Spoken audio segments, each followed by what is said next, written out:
உலகம் உலகம் உலகளாவியதுன்னு சொல்றீங்க. ஏன்னா தமிழ்நாட்டை தாண்டி பெரியார் ஏன் போல அப்படின்னா, நீங்க திருவள்ளுவர் பேசாதது. திருவள்ளுவர் 2000 ஆண்டுகளுக்கு முன்னால உலகம்னு தான் பேசினாரு.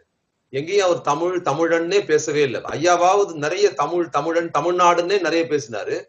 2000 ஆண்டுகளுக்கு முன்னாலே வள்ளுவர் ஒரு இடத்தில் கூட தமிழும் பேசல தமிழ்னு பேசல. அதுக்கு பதில் அதுக்கு அந்த இடத்துல உலகம் அப்படிதான் போட்டு எழுதியிருக்காரு.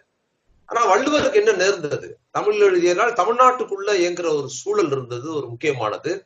அப்ப மொழி, நமது மொழியோட எல்லை, நம்ம மொழிக்கு என்ன நிலை ஏற்பட்டிருக்குது, நம்ம மொழியை எந்த மொழியெல்லாம் டாமினேட் பண்ணிருக்குது, ஏன் அந்த மொழியை தாண்டி பல சிந்தனைகள் போக முடியாம இருந்தது, வள்ளுவருக்கு என்ன நேர்ந்ததோ அது பெரியாருக்கு நேர்கிறது அப்படிங்கிறது தான் அதோட அர்த்தம். இன்னொன்னு சாதி அமைப்பு முறை, அதை நம்ம இப்படி வேணுமா பார்க்கலாம்.